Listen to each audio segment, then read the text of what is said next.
Las Vegas, New Mexico, AP, firefighters slowed the advance of the largest wildfire in the U.S. as heavy winds relented Wednesday, while President Joe Biden approved a disaster declaration that brings new financial resources to remote stretches of New Mexico devastated by fire since early April.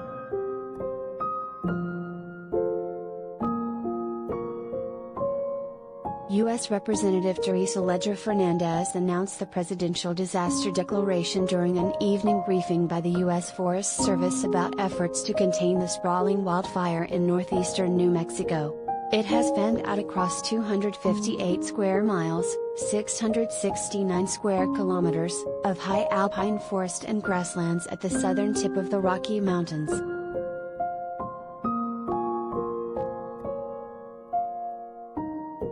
It will help us do that rebuilding, and it will help us with the expenses and the hardship that people are facing right now, the Congresswoman said. We're glad it happened this quickly.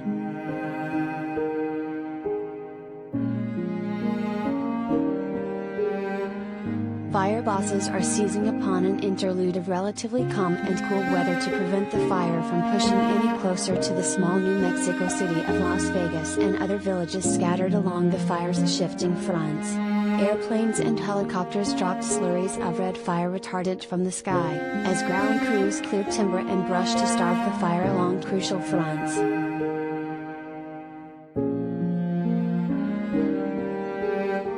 Bulldozers for days scraped fire lines on the outskirts of Las Vegas, population 13,000, while crews have conducted controlled burning to clear adjacent vegetation to prevent it from igniting. Aircraft dropped more fire retardant as a second line of defense along the ridge just west of Las Vegas in preparation for intense winds expected over the weekend.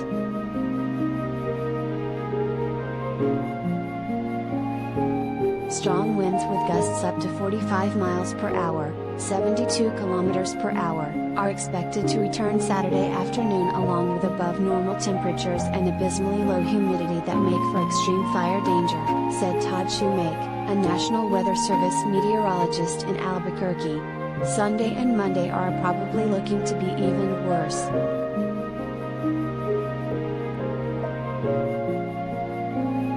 Nearly 1,300 firefighters and other personnel were assigned to the fire.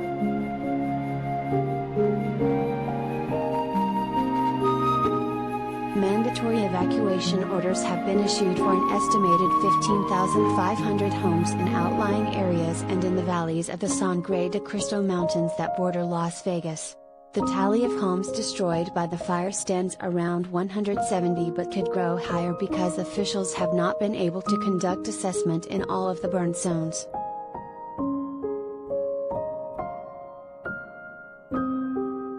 Biden's disaster declaration releases emergency funds to recovery efforts in 3 counties in northeastern New Mexico where fires are still raging, and for southern New Mexico areas where wind-driven blazes killed 2 people and destroyed over 200 homes in mid-April.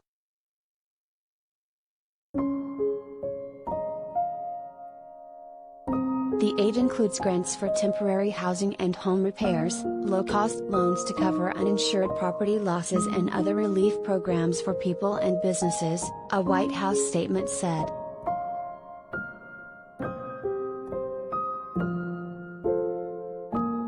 Local law enforcement officials acknowledge the physical and emotional toll of the prolonged evacuations.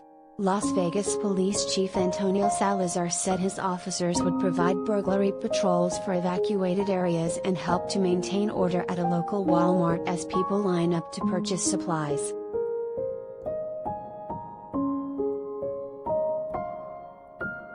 Repopulation, that's one thing we're very interested in, San Miguel County Sheriff Chris Lopez said. Everybody wants to get back home.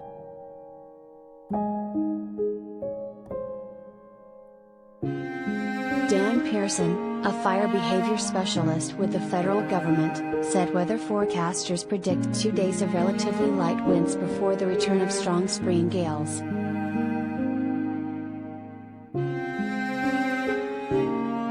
Our prayers are working because we've had advantageous winds throughout the fire area today, he said. We'll take advantage of this fact over the next few days. What we can do is build resilient pockets.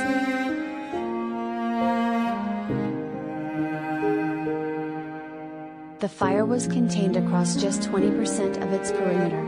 Its flames were about a mile, 1.6 kilometers, away from Las Vegas, where schools were closed as residents braced for possible evacuation.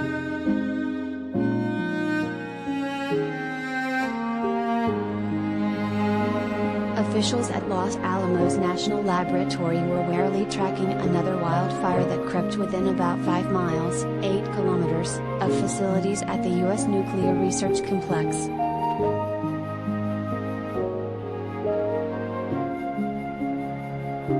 Fire crews worked to widen the road that stands between the fire and Los Alamos while clearing out underbrush and treating the area with fire retardant.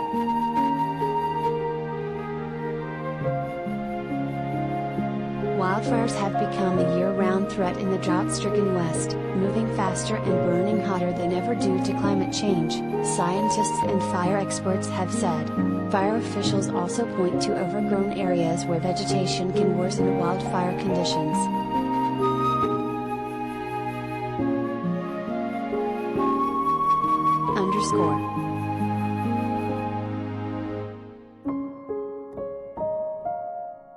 Montoya Bryan reported from Albuquerque, New Mexico. Associated Press writers Paul Davenport in Phoenix and Morgan Lee in Santa Fe, New Mexico, contributed to this report. Adonacio is a core member for the Associated Press/Report for America State House News Initiative. Report for America is a nonprofit national service program that places journalists in local newsrooms to report on undercovered issues. Follow Adonacio on Twitter.